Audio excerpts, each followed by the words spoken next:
अच्छा, शुरू से ही हम लोगों ने देखा है ना कि हमारी अम्मियाँ रमज़ान आने से 1 महीने से भी पहले अलमारियों की छाँटियाँ करनी शुरू कर देती थीं, छत्तियों में से कपड़े निकालने, उन्हें रखना, सर्दी-गर्दी गर्मी के कपड़े, लोगों को कपड़े देने का एहतमाम करना और उसके बाद सारे घर की सफाइयाँ यानी पंखे साफ़ करना, सारे घर को झाड़ना, दीवारों को धोना, उसके बाद किचन की सारी अलमारियाँ सँभालना, कमरों की अलमारियाँ सँभालना, बहुत सारे काम छोटे-छोटे, छोटे-छोटे काम जो है ना वो हमारी अम्मियाँ कर रही होती थीं। तो अब क्या हो गया है कि वो एक रमज़ान था कि ना जब मैं छोटी-सी थी और रमज़ान सर्दियों में आया था और हम ना छोटे-छोटे थे और हम लोग ना नानों के घर गए थे, हमने रमज़ान गुज़ारा क्योंकि कोहाट में बहुत सर्दी हुआ करती थी, तो हम बहुत खुश थे। और अब जो रमज़ान सर्दी में आ रहा है ना तो वो हमारे बच्चों का रमज़ान है, यानी हम लोग जवान हो चुके हैं और माशाअल्लाह साहिब-ए-औलाद हो चुके हैं, तो अब हमारे बच्चे हैं जिनकी सर्दी का पहला रमज़ान जो है ना वो आ रहा है। नहमदुहु व नुसल्ली अला रसूलिहिल करीम, अम्मा बाद, फ़अऊज़ु बिल्लाहि मिनश शैतानिर रजीम, बिस्मिल्लाहिर्रहमानिर्रहीम। कैसी हैं मेरी प्यारी-प्यारी बहनें? उम्मीद है आप सब ठीक होंगी, खुश होंगी, अल्लाह का ज़िक्र शुक्र कर रही होंगी और रमज़ान की तैयारियाँ तो शुरू कर ही चुकी होंगी। तो जनाब आप लोगों ने भी पिछले दिनों में देख रहे हैं 1 महीने से मेरे व्लॉग्स कि जैसे ही अम्मी-अब्बू गए तो मैंने रमज़ान की तैयारियाँ जो है ना वो शुरू कर दी थी। तो आज के व्लॉग में भी आप लोग देखेंगे कि मैंने शुरू से यानी पहले दिन से आप लोग देख रहे हैं कि मैंने अलमारियों की छाँटियाँ की, जो बच्चों के कपड़े थे, हस्बैंड के कपड़े, अपने कपड़े, तीनों बच्चों के माशाअल्लाह से कपड़े, इवन कि घर की कालीनें, कारपेट, चादरें, बर्तन यार अल्लाह पाक कबूल करे बस जो कुछ भी था सब कुछ निकाला। बच्ची के सारे कपड़े यानी कि शादियों के जो ईद के कपड़े थे वो भी मैंने निकाले। मैंने कहा नहीं बच्चियाँ जिनको दूँगी वो ईद पे पहनेंगी तो शायद उनके दिल से हमारे लिए दुआ निकले और हमारा हक है, हमारा फ़र्ज़ है यार कि हमारी अलमारियाँ अगर भरी पड़ी हैं ना तो हम लोग उसमें से अल्लाह के नाम की चीज़ निकालें। आपको पता है कपड़ों पर भी सदका है। ये जो माल अलमारियों में हमने भर के रखा हुआ है ना, इस पर भी सदका है, इसकी भी ज़कात है। तो ज़कात और सदका क्या है? यही होगी ना कि हम लोग उन चीज़ों में से आधी चीज़ें अल्लाह के रास्ते में दे दें। उन लोगों को दे दें जो मुस्तहिकीन हैं। अगर आपको आस-पास मुस्तहिक लोग नज़र नहीं आते तो कोई काम वालियाँ हैं उन्हें दे दें कि आपके बच्चे हैं तो आप पहन लें या अपने मोहल्ले में किसी को दे दें। इस तरीके से क्या होगा यार वो जब भी वो कपड़ा पहनेंगे ना यार देखिए गरीब के लिए ना कपड़ा बनाना आसान नहीं होता। आप खुद देखिए एक सूट हम लेंगे फिर उसको 2-3 हज़ार सूट तो कम आजकल बच्चे का सूट भी 2,000 का आ रहा है। फिर उसको हम सिलाई देके सिलवाते हैं। फिर उसके बाद हम मतलब वो 2-3 हज़ार का 3,000 का 4,000 का पड़ जाता है। तो अगर आप वो हम गरीब बंदे को दे देंगे, उस बेचारे की मज़दूरी क्या है, वो घर चलाए, पेट चलाए या कपड़े पहने। तो जब वो पहनेंगे तो आप खुद सोचें वो हमें कितनी दुआएँ देंगे, देंगे ना? तो कोशिश करें कि अपनी अलमारियों की अभी भी रमज़ान में बहुत वक़्त है, अभी भी 2 हफ़्ते हैं। अगर आप चाहें ना तो एक ही दिन में आप सारी की सारी अलमारियों की छाँटियाँ करके ना और कपड़े निकाल लें। इससे 2 फ़ायदे होंगे। एक तो यार आपका दिल इतना खुश, इतना मुतमईन होगा और दूसरा क्या होगा ना कि आपकी अलमारियाँ इतनी हल्की-हल्की, साफ़-साफ़ और ना सँभली-सँभली हुई लगेंगी। अच्छा पहले क्या था मैं अल्हम्दुलिल्लाह हर साल ही निकालती हूँ, लेकिन ये था कि ना आपके साथ शेयर करने वाली बात ये थी ना कि अलमारियाँ इतनी भरी हुई, सँभली हुई लगती ही नहीं थी। ऐसा लगता था कि जैसे अलमारी में ना कपड़ा ठूसा हुआ हो, सँभला हुआ नहीं लगता था। लेकिन फिर क्या हुआ कि अब अल्हम्दुलिल्लाह देने के बाद ये हो गया कि अलमारियाँ इतनी प्यारी, साफ़-सुथरी, हल्की-हल्की देख के ना दिल खुश हो जाता है और दिल मुतमईन भी हो जाता है। तो मेरी प्यारी बहनों अव्वल तो नेकी को जितलाना नहीं चाहिए। लेकिन मैं आपको सिर्फ़ इतना बता रही हूँ ना मोटिवेशन दे रही हूँ कि अभी वक़्त है रमज़ान में भी अभी 2 हफ़्ते हैं। कोशिश करें कि आप हर चीज़ को साफ़ करने के साथ, घर को ऑर्गेनाइज़ करने के साथ-साथ आप गरीबों का हक ज़रूर निकालिएगा। और उसके बाद क्या किया मैंने कि अपनी सारी की सारी लावारिस ज्वेलरी जो कि बहुत अच्छी कॉस्ट इफ़ेक्टिव थी लेकिन इधर-उधर ना रुल रही थी, कोई दराज़ों में, कोई अलमारियों में, कोई पर्सों में, सबको इकट्ठा किया और एक खूबसूरत सा बॉक्स जो आपके साथ मैंने शेयर किया कि अपनी बहन से मैं ले आई थी जिसने डिस्कार्ड कर दिया था उसे। मैंने कहा कि नहीं मैं तो उसे यूज़ में लाऊँगी तो बहुत खूबसूरत है और ना मैंने फिर उसके अंदर अपना सामान सजा लिया। अच्छा अलमारियाँ तो माशाल्लाह सारी की सारी सँभल गई थी। लेकिन अब क्या था ना कि यार अब किचन घर की क्लीनिंग भी मैंने माशाल्लाह 2 हफ्तों में सब के सब काम 2-3 हफ्तों में हो गए। इवन आप लोग देखते हैं आलू प्याज़ की जो छन्नी होती है उससे भी मैंने अच्छा-सा खूबसूरत सा साफ़ कर लिया और सब साफ़ करके ऑर्गेनाइज़ कर दिया। अब क्या हो रहा है कि अब मैं ना हर चीज़ को ना मेंटेन करके चल रही हूँ रमज़ान तक। रमज़ान तक मुझे पता है छोटे बच्चों वाला घर है फिर वही हाल हो ही जाता है। लेकिन ये कि डीप क्लीनिंग करने के बाद क्या होता है ना कि 2-3 महीने तक ना वो चीज़ को अगर हम हाथ ना भी लगाएँ तो हमें पता है कि ये चीज़ साफ़-सुथरी है, छानती हुई है हमने बिल्कुल क्लियर है। तो ये भी एक बहुत अच्छी मतलब वो हो जाती है, तसल्ली वाला काम हो जाता है। साथ-साथ आ जाती हैं दीवारों की सफाइयाँ। अच्छा, मैं जब छोटी थी ना तो मैं देखती थी कि ना हमारे घरों में ये रिवाज होता था और मेमनों के, खासकर मेमनों को मैं देखती थी क्योंकि मेरी सहेलियाँ सारी मेमन हुआ करती थी। और मेरी अम्मी की जो हम ज़ाहिर है कराची में जब एक बिल्डिंग में रहते हैं, हम शीश महल में रहते थे, तो ना वो बहुत प्यारी बड़ी बिल्डिंग थी, उसमें कोई बहुत ज़्यादा घर थे, अब मुझे नहीं पता कितने घर थे पर बहुत ज़्यादा घर थे। 200 उससे ऊपर घर तो होंगे। तो ना वहाँ बहुत सारी सहेलियाँ होती थी, हमारी अम्मी की भी साथ-साथ फ्लैट छोटे-छोटे हुआ करते थे। तो सबकी यही रूटीन हुआ करती थी कि दीवारों पर ना पहले सरफ़ का पानी लगाया। अच्छा, वो लोग धोते नहीं थे, वो लोग क्या करते थे कि वो गीला कपड़ा लगा दिया। अच्छा, मेरा गर्मी की रूटीन, मुझे गर्मियों में ना मैं दीवारों को घस के धो लेती हूँ और सर्दियों में ये होता है कि बहुत ज़्यादा सर्दी होती है कोहाट में, तो मैं धोती नहीं हूँ, घस के ना और वहाँ डस्टिंग वाला कपड़ा लेके ना एक दफ़ा लगा लेती हूँ, फिर दूसरा कपड़ा सूखा लगा लेती हूँ। तो इससे क्या होता है, थक तो मैं बहुत ज़्यादा जाती हूँ लेकिन दीवारें माशाल्लाह साफ़ हो जाती हैं। तो इस तरीके से जो है ना मैंने अपने दरवाज़े, दीवारें, जो-जो मुझे लगा सब का सब घस के जो है ना मैंने क्लियर कर दिया।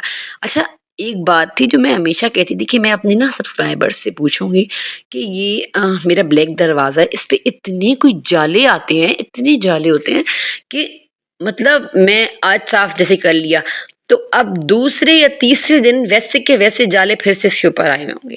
अब आप लोगों ने मुझे बताना है कि ऐसा क्यों होता है?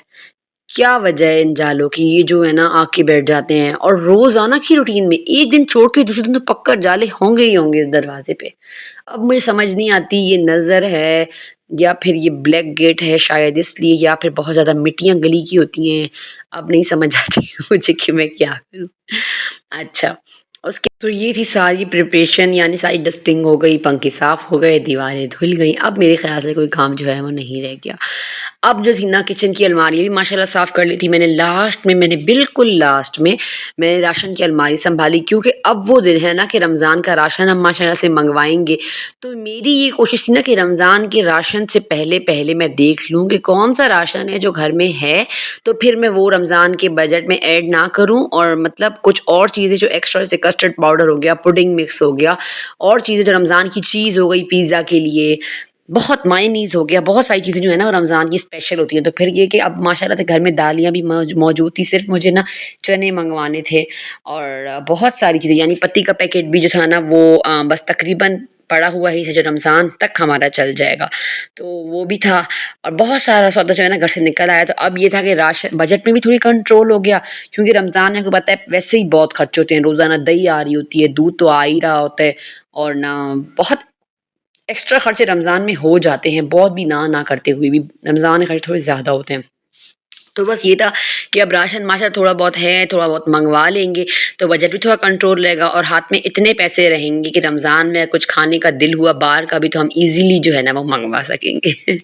तो बस अलमारियाँ माशाल्लाह से क्लीन हो गई थी, सारे घर की क्लीनिंग हो गई थी, दीवारें धुल गई थी। अब लास्ट में जो चीज़ आती है ना वो है फ्रिज। क्यों?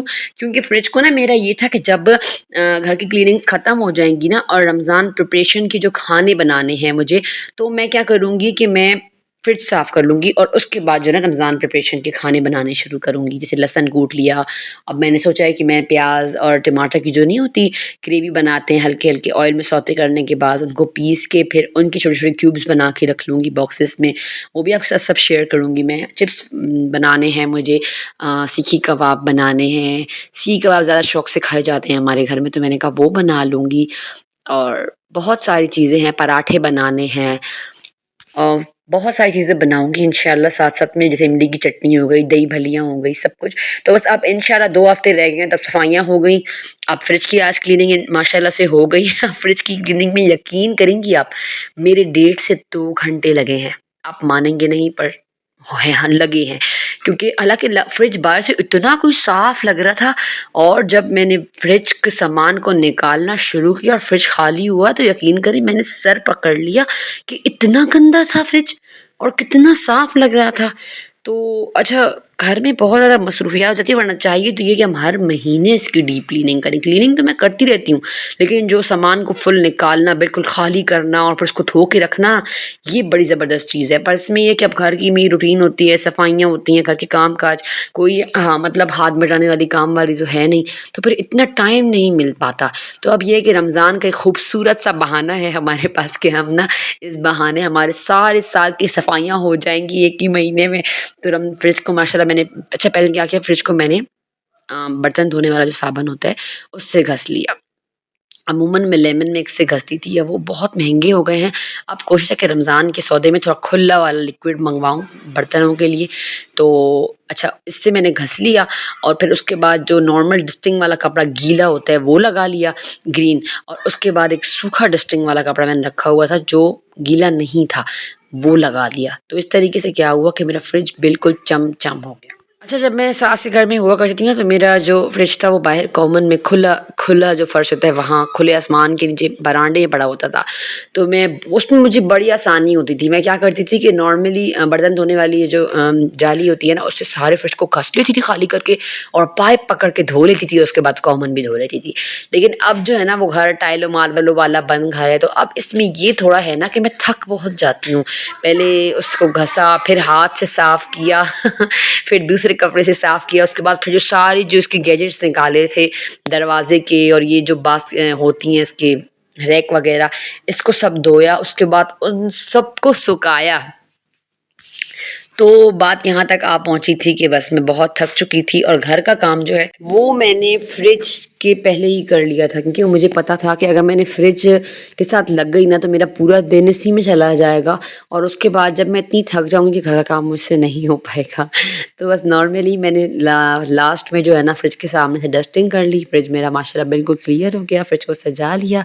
अब ये है कि इंशाल्लाह आने वाले व्लॉग्स में आप लोग देखेंगे कि मैं अपनी पहले तो लहसुन, उसके बाद बहुत सारी चीज़ें जो है रमज़ान की प्रेयर करूँगी। बहुत सारी चीज़ें जो है ना फ्रीज़र में पड़ी हुई थी जिन्हें मैंने निकाला, कुछ को डिक्लटर कर लिया, कुछ को गर्म करके घर में खिला दिया जो साफ़-सुथरे खाने थे। अब 2-3 चीज़ें हैं वो यूज़ में ले आऊँगी, और उसके बाद फिर चिकन मँगवानी होगी और सीख कबाब बनवाने होंगे। फिर बहुत सारा जो है ना वो रमज़ान प्रिपरेशन जो रहती है। अच्छा, रमज़ान प्रिपरेशन की जो फर्स्ट सीरीज़ थी ना, बस वो तो अल्हम्दुलिल्लाह मैंने पार कर ली थी। बहुत अच्छा, काम इतना ज़्यादा नहीं होता जितना दिमाग पर बोझ होता है, किन कामों को करना है, क्योंकि छोटे बच्चों की माएँ हैं और दिल में यही डर लगा रहता है कि कहीं बच्चा बीमार हो गया या कहीं कुछ ऐसा-वैसा हो गया ना, तो ये प्रिपरेशंस एक दिन में तो हो नहीं पाएँगी और बहुत सारे दिन चाहिए, तो रह ना जाएँ। तो माशाल्लाह अल्हम्दुलिल्लाह, अल्हम्दुलिल्लाह बच्चों की बीमारी भी सब कुछ आया, लेकिन ये कि शुक्र है अल्हम्दुलिल्लाह फर्स्ट सीरीज़ जो है वो ख़त्म हो गई, और सेकंड सीरीज़ तो ये है जो हमारे हाथ में है। 2 हफ़्ते में रोज़ाना मैंने सोचा है 1 डिश बनाऊँगी, एक दिन लहसुन, एक दिन प्याज़, टमाटर, एक दिन चिप्स, एक दिन पराठे, बहुत सारी चीज़ें हैं, आहिस्ते-आहिस्ते बनाऊँगी, और फिर लास्ट में जाके रोल, समोसे रमज़ान से 1 दिन पहले बना के रख दूँगी, ताकि रमज़ान जो है ना वो हमारा अल्लाह की इबादत, अल्लाह को मनाने, अल्लाह को राज़ी करने में गुज़रे। और ज़ाहिर है फिर ये हमारी ज़िम्मेदारियाँ हैं, घर की बच्चे हैं, शौहर है, तो इनसे भी जान नहीं छूटती, बस ये सब भी निभाना ज़रूरी है। तो बस ये था मेरा आज का खूबसूरत सा व्लॉग। लेती हूँ आपसे इजाज़त, रखिएगा हिजाब भी उम्मे कर को अपनी दुआओं में याद, नमाज़ पढ़ें, कुरान पढ़ें, अल्लाह का ज़िक्र करें, शुक्र करें। रमज़ान आने से पहले अब भी बहुत दिन है, रमज़ान प्रिपरेशंस के साथ-साथ अल्लाह से अपना ताल्लुक़ बना लें, इस्तिग़फ़ार शुरू कर दें, दुरूद पाक शुरू कर दें, तहज्जुद की नमाज़ उठकर पढ़नी शुरू कर दें। अल्लाह के साथ इतना खूबसूरत ताल्लुक़ बना लें कि जब रमज़ान आए ना तो हम अगर इबादत कर रहे हों तो हमारे दिल में ये बात ना आए, हमारा ज़मीर हमें ये मलामत ना करे कि तुमने पूरा साल तो अल्लाह को याद नहीं किया और रमज़ान में तुम अल्लाह को याद कर रहे हो, अल्लाह की बात कर रहे हो। तो बस ऐसे मुसलमान हमें बनना है ना कि हम 24 घंटे अल्लाह के साथ जुड़े रहें, हमारी ज़बानों पे हर वक़्त इस्तिग़फ़ार जारी रहे, दुरूद पाक जो है ना वो हमारी ज़बान पे टिका रहे, तो क्या ही माशाअल्लाह हमारी ज़िंदगी खूबसूरत हो जाएगी। तो व्लॉग को ज़्यादा से ज़्यादा शेयर करना है और चैनल को सब्सक्राइब ज़रूर करना है। अस्सलामु अलैकुम व रहमतुल्लाह।